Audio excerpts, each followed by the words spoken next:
Alright, with all the trade speculation lately, I thought I'd just do a quick video on the trades that I think the Raptors are going to try to do, or at least the ones I think they should do. I'm no GM, I'm just a fan. This is just a fan's prediction hypothesis. This is who I think they should trade, or can trade, or will trade, and if it works out, which it does. And so, here are the Toronto Raptors players. I think they should trade OG to the Pelicans for Jaxson Hayes, Daniels, and Jones. So yeah, it's tough. This is tough. You know, you are trading OG Anunoby. He's been a good player. I mean, he's easily top 3, top 5 defender in the league. Probably the best perimeter player. But he's our best trade asset, and I don't think his value will go any higher than what he is right now. Because contrary to belief, before this season, his biggest issue was just trying to stay healthy. So the fact that he really hasn't gotten injured this season only ups his trade value. And that is a thing that he does have a history about. And I think trading him for the big prize is easily Daniels. Just such a good guard. I think he'd be perfect for the Raptors. Does that 6'9" guard play.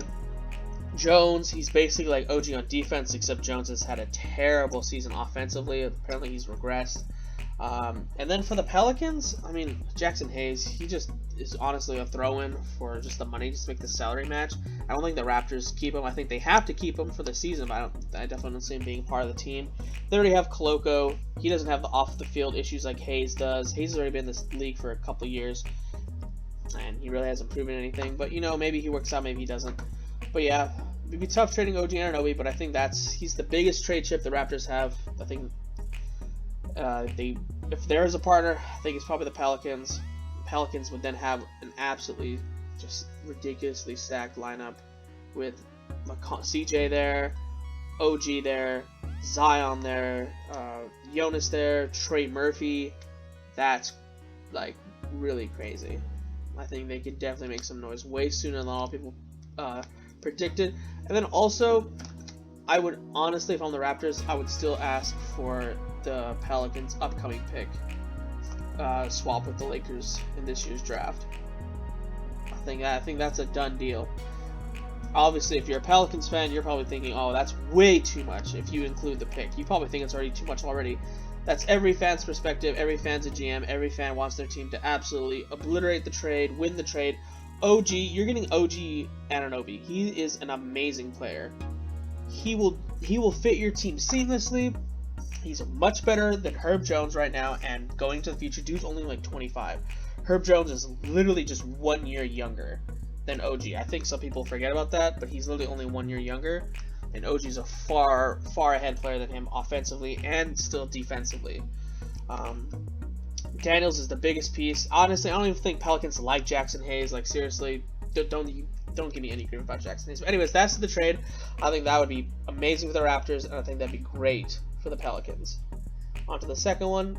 Finally, we get rid of Van Fleet. You know, I am in that camp. I won't deny it. I really thought the guy was great. Great story. What he did for us in that championship run, the later part of the stage against the Bucks, and then definitely against the Warriors, where he outshot Steph Curry in the finals. Like, that was great. I thought he was a really good player, but yeah, I don't know, man. I think he just conflicts with the team in a way. He can't make any open threes. But the Clippers, they've just coveted the Raptors championship players. I think this is great for the Clippers. You get him and John Wall. Raptors get Covington, Jackson, and Mann. I think Mann's probably like the biggest piece. But for this, there's no way the Raptors do not ask for the Clippers. Mann is like literally the only thing. Covington, Jackson, yeah, no. But they would have to include the 2027 first round pick that they do own. And I would say like no protections on that. But that would be me. That's what I would think. And I think that's a fair trade. It also works. But yeah, Raptors finally getting off Van Fleet. I think it's just time. I don't know if him and Scotty really get along. I think Nick Nurse has so much favoritism towards him that he needs to lose his friend. I know he's part of the culture. The media always defends him, but you have to trade VanVleet. You have to trade VanVleet. He, from a Raptors fan perspective, he's declining, and this isn't just this year. It goes back to during the All-Star break, after the All-Star break when he was just injured. And anyways, Clippers fans don't need to know that they win this trade anyways, because the Raptors would have to wait till 2027 to use the pick. But at least you get off of VanVleet. You still get Terance Mann. He can, a bigger guard. Raptors guard play, it's tough. I feel like his good games are way too few and far between. And then for some reason when he does have good games, the other players have bad games, and they usually lose his big win games, which is just strange. But yeah, him and Thad Young, I still think it was a waste of a first-round pick to trade for Thad Young. I did not like that.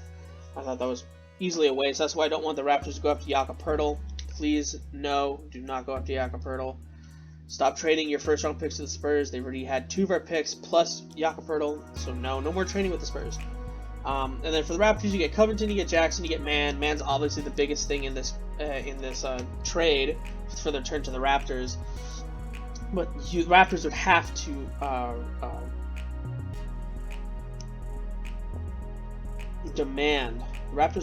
demand that the Clippers trade their 2027 first-round pick to the Raptors. I think they have to be included. Really, Jackson, Raptors aren't going to keep Reggie Jackson. Covington, he can't even get minutes on the Clippers right now, and he's on a big contract. Mann's the real prize, plus that first-round pick 4 years from now, so yeah. And then this year, this is just to show you, yep, all the money works. This isn't just some random fake trade that doesn't work when you combine them all together. Nope, the money does work. It does work for the teams. And yeah, I think this is a great trade for the Raptors. You have to trade away 2 of the starters. I think you just have to. And it's obviously not going to be Scotty, and it's not going to be Pascal. It's at least everybody else. And I don't think you trade Gary Trent. I might go on a little Gary Trent rant right here, but you're not going to find a better 24-year-old, just turned 24, shooting guard in the league with his skill set. He is still young. Like, seriously. He is young, and if he's asking for 20-25 mil, I think you can get him at 23. If you can get him at 23, 22, that's perfect. It's honestly not, yes, it's $22 million for Gary Trent Jr., but that's what the going rate is these days for players in the NBA. Plus, the salary cap's going up anyways. You're already getting off of OG. You're already getting off of VanVleet, so you don't have to worry about re-signing either one of them. You'll more than likely get off Reggie Jackson, get off Robert Covington, get off Jaxson Hayes. Okay? So you would still be able to sign Gary Trent. You would still be able to re-sign Pascal. You'd still be able to sign Scotty to his rookie max as well. And then I honestly think the Raptors should just tank. Just tank the rest of the season, man.